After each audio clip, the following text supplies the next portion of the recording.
For the first time in 40 years, the US Army could be getting a brand new hand grenade.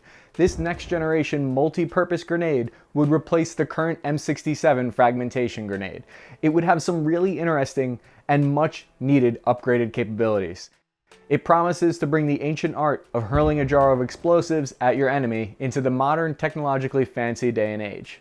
Before we start, let's watch the results of my field test to see if after being out of the Army for 10 years, I'm still able to throw a grenade 40 meters. Nailed it. Finally made my high school baseball coach proud. It's not my fault we lost the championship. Stop texting me about that, Mr. Potts. It was 15 years ago. The question on all of our minds with this new hand grenade is, what can it possibly offer that's new, and are the features too complicated for someone as dense as me to operate? We're getting a manual adjusted fuse timer that the operator can set on their own. You'll be able to custom set the timer down to the millisecond. So if you want to give the enemy a few extra seconds to pick it up and throw it back at you, that's now at your discretion. I always thought it was hilarious that the current standard issue grenade that we use has an official fuse of 425 seconds. 425 seconds. Our explosives should be more precise than the instructions on the back of a microwavable pizza bagel box. The biggest upgrade here is that it gives the operator the option to switch between the grenade concussion or fragmentation explosive types with the flick of a switch. Concussion grenades only have a blast radius of 2 meters because they don't send out any shrapnel, as opposed to fragmentation grenades, which have a 15-meter blast radius, sending pieces of metal flying out everywhere at high velocities.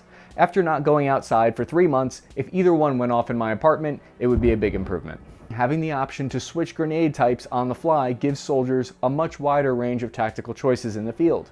The concussion grenade, for instance, is in the offensive category because they can safely be thrown while advancing on the target thanks to its smaller blast radius. That's something you simply couldn't do with the frag option.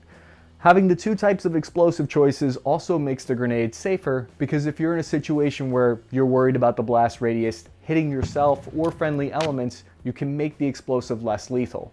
The US Army hasn't had a concussion grenade at all for 40 years now. They retired their last concussion grenade, the Mark III A2, because it was made out of 50% asbestos. I'm not kidding. Yes, apparently that's where all your asbestos went when they removed it from your attic. Whenever we threw those grenades on training grounds, we were accidentally poisoning ourselves, so the Army stopped using them, and to avoid all the lawsuits by whatever law firm is trying to sue 3M with a class action lawsuit. If you're a veteran and you've used the internet at all, you know exactly what I'm talking about. The Army is opting for a very different type of grenade design here. The prototype renderings show that it no longer has that spoon clip that has been a staple of the typical hand grenade style for as far back as the M1 of WWI.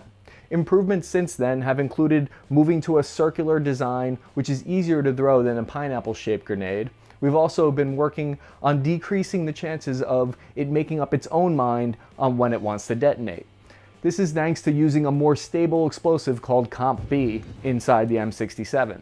The next generation hand grenade doesn't have a catchy name for it yet, so for right now it's called the Enhanced Tactical Multi-Purpose Hand Grenade. Put that on a bumper sticker.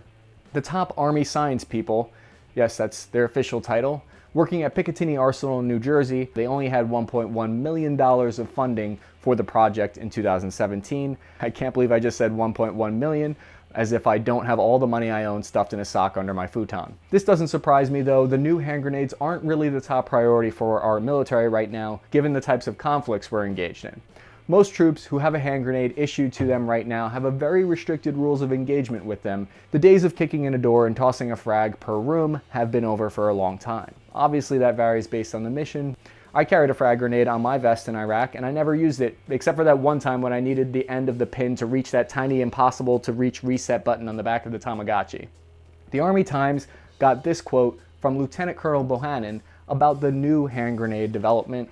Quote, "Over Operation Enduring Freedom and Operation Iraqi Freedom, we collected soldier feedback, and that feedback told us that the M67 hand grenade had limitations, which we've known of, in restricted terrain. The only problem I could potentially see happening with the new enhanced hand grenade is that it's maybe too complicated. Having the extra options like setting a fuse timer or choosing which type of explosive you want, each variable there sounds like it could add a very small room for human error, and it's like my old squad leader used to say to me, 'Cappy, your nickname should be Human Error.' Not sure what he meant by that.